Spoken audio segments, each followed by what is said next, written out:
Chittagong Kings সহ বাদ পড়ল ৩ প্রতিষ্ঠান। বিপিএল ফ্র্যাঞ্চাইজির জন্য বিবেচনায় ৮ আবেদন। কাল বোর্ড সভায় সিদ্ধান্ত। অবশেষে চিটাগং কিংস মুক্ত হচ্ছে বিপিএল। একদিকে আদালতের দিক নির্দেশনা, অন্যদিকে ক্রিকেট বোর্ডের সিদ্ধান্ত। বিতর্কিত দলটিকে বাদ দিয়ে হবে দ্বাদশ আসর।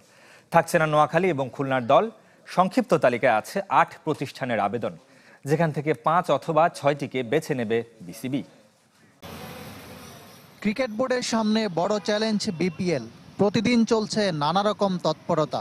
আপাতত ফ্র্যাঞ্চাইজি চূড়ান্ত করতে বেশি মনোযোগ গভর্নিং কাউন্সিলের। প্রাথমিক যাচাই বাছাই শেষে টিকে আছে ৮টি আবেদন। এর মধ্যে আছে পুরনো ফ্র্যাঞ্চাইজি চট্টগ্রামের এসকিউ স্পোর্টস ও খুলনার মাইন্ট্রি। প্রথমবার নোয়াখালীর জন্য আবেদন করেছিল বাংলা মাঠ। ফার্স্ট স্টেজে এই ৩ জন বাদ হয়ে গেছে, এখন ৮টা আছে। তারা সেকেন্ড স্টেজে ৪টা, ৫টা, ৬টা যেটাই হয়, আমরা জোর করে টিম নিব না। বাদ পড়াদের মধ্যে বিতর্কিত এসকিউ স্পোর্টসের সাথে ক্রিকেট বোর্ডের দ্বন্দ্ব গড়িয়েছে আদালতে। সামির কাদেরের বিরুদ্ধে অভিযোগের অন্ত নেই বিসিবির। তার বিরুদ্ধে আইনি লড়াই চালিয়ে যাওয়ার ঘোষণা। শন টেট তাদের কাছে প্রায় $37,000 পায়। তারপরে আপনার আমাদের রোজ ভিউ হোটেল সিলেট, তারা প্রায় ১৭ লক্ষ টাকার একটা ক্লেম দিয়েছে।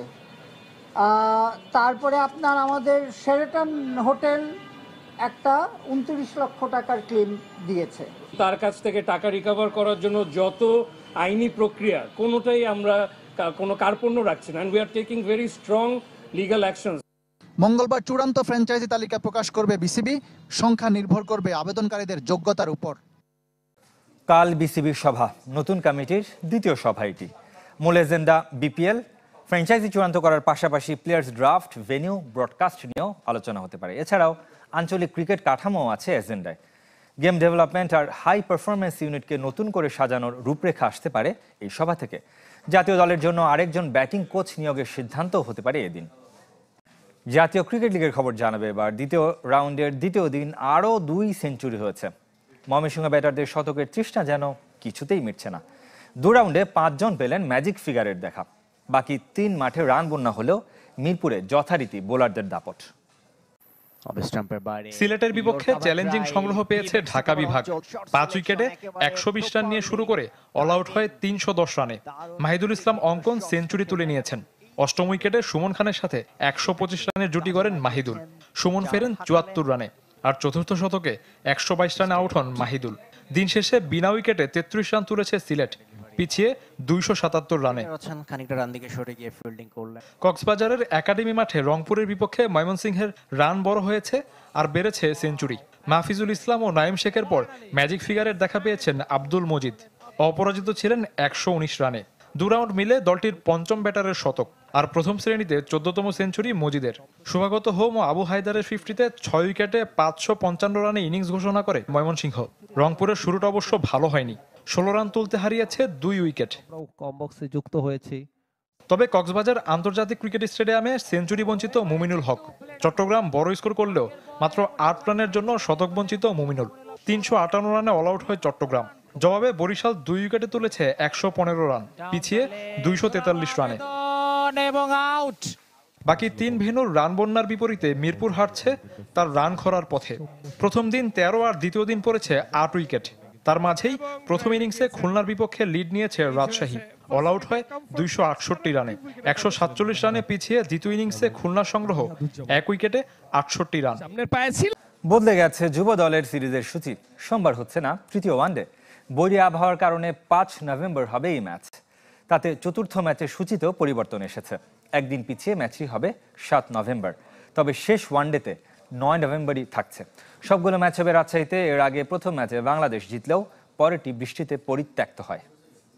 আর্চারির খবর জানাবে এবার। ঢাকায় ৪ বছর আগের স্মৃতি ফেরাতে চান আর্চাররা। এশিয়ান চ্যাম্পিয়নশিপে পদকের স্বপ্ন বাংলাদেশের। ২০২১ সালে সবশেষ ঢাকাতেই জিতেছিল লাল সবুজ কন্টিনজেন্ট। রিকার্ভের পাশাপাশি কম্পাউন্ড ঘিরেও নতুন স্বপ্ন। রোমান দিয়াবিহীন স্কোয়াডে স্পটলাইট সাগর ইসলামের উপর। ৩০-এর বেশি দেশ নিয়ে ঢাকায় এশিয়ান চ্যাম্পিয়নশিপ। রিকার্ভার কম্পাউন্ডে এই আর্চাররাই লাল সবুজের প্রতিনিধি। রোববার আর্চারি লিগ শেষে টঙ্গীর এটিসিতে বাংলাদেশ দলকে পরিচয় করিয়ে দিয়েছে ফেডারেশন। রোমানসানা দিয়া সিদ্দিকীরা যুক্তরাষ্ট্র চলে যাওয়ার পর থেকে কার্যত তারকাশূন্য দেশের আর্চারি, উল্লেখযোগ্য সাফল্যও নেই। স্পটলাইটে শুধুই অলিম্পিয়ান সাগর ইসলাম। যারা নেই তাদের নিয়ে না ভেবে বর্তমান আর্চারদের প্রতি আস্থা রাখতে চান কোচ মার্টিন ফ্রেডেরিক। যারা নেই তাদের নিয়ে আমি কিছু বলতে চাই না, যারা এখন আছে তারাই আমার পরিকল্পনায়। সবশেষ ঢাকায় আমাদের আর্চাররা 3টি পদক পেয়েছিল, এবারও চাইবো তারা হোম কন্ডিশন কাজে লাগিয়ে দেশকে সাফল্য এনে দিক।